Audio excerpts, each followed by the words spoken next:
প্রথমে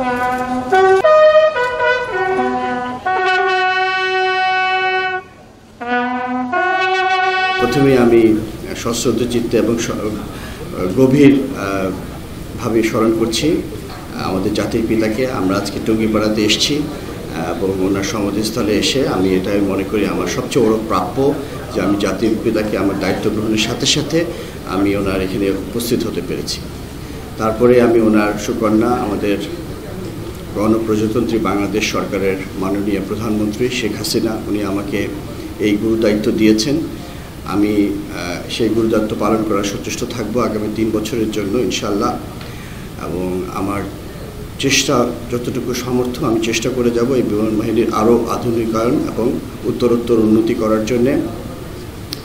এবং এছাড়া আমি সমস্ত আপনাদের মাধ্যমে সকল দেশবাসীর কাছে দোয়া প্রার্থী যাতে আমি আমার দায়িত্ব সফলভাবে করতে পারি, সেজন্য সবাই আমার জন্য দোয়া করবেন। ওয়ালটন ফ্রিজ কিনে অনেকের মতো আপনিও হয়ে যেতে পারেন মিলেনিয়াল। সেরা পণ্যের সেরা অফার। আপনারা হয়তো জানেন আমাদের অত্যাধুনিক ইউএভি আছে, ড্রোন এয়ারক্রাফট যেটা আপনারা বলেন। এই বর্তমান সরকার মাননীয় প্রধানমন্ত্রী আমাদেরকে এটা দিয়েছেন বিগত সরকার আমলে, এবং এটাকে আমরা খুবই যখনই প্রয়োজন হচ্ছে আমরা ব্যবহার করছি এবং ওটার মাধ্যমে আমরা ইন্টেলিজেন্স গ্যাদার করি এবং ওটা আমরা যাদের যাদের প্রয়োজন তাদের সাথে আমরা শেয়ার করি। এছাড়াও আমাদের সমস্ত রকমের সক্ষমতা আছে। যদি আমাদের গ্রাউন্ড ফোর্সের অ্যাডিশনাল কোনো রিকোয়ারমেন্ট হয় তখন আমরা অবশ্যই আমাদের এয়ার সাপোর্ট দিতে পারবো, এরকম আমাদের পুরোপুরি সক্ষমতা আছে। এবং এছাড়াও যে ধরনের ট্রুপস ইনসারশন, মেডিকেল এভিকুয়েশন, এগুলো তো আমাদের দৈনন্দিন কার্যক্রম, আমরা প্রতিদিনই করে যাচ্ছি।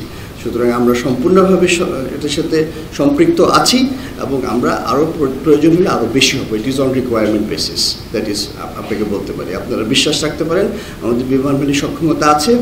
আমরা যেটা আমাদের মাননীয় প্রধানমন্ত্রী সবসময় বলে, শত্রুতা, আমরা কারোর সাথে শত্রুতা করতে চাই না, কিন্তু কেউ যদি আমাদেরকে কখনো আঘাত করার চেষ্টা করে আমরা দাঁত ভাঙা জবাব দেওয়ার জন্য সদা প্রস্তুত থাকবো ইনশাআল্লাহ। আপনি জানেন আমাদের বিগত সরকারের কোভিডের পূর্বে মাননীয় প্রধানমন্ত্রী আমাদেরকে মাল্টি রোল কম্ব্যাট এয়ারক্রাফটের জন্য অলমোস্ট আমরা অনেক দূর এগিয়ে গিয়েছিলাম। পরবর্তীতে কোভিড হলো এবং আমাদের বৈশ্বিক মন্দা যেটা চলছে সেই ক্ষেত্রে আমাদের যে অর্থনীতির উপর চাপ পড়েছে সেটা আমরা খুব ভালো করে বুঝতে পারি। কিন্তু সেই জন্য আমাদের কোনো কিছু বন্ধ থাকবে না। আপাতত কিছুটা আমরা মানে টেম্পোরারি হল্ট বলবো এটাকে আমি। ইনশাআল্লাহ শীঘ্রই আমরা আরও ভালো ভালো বিমান পাবো আশা করছি।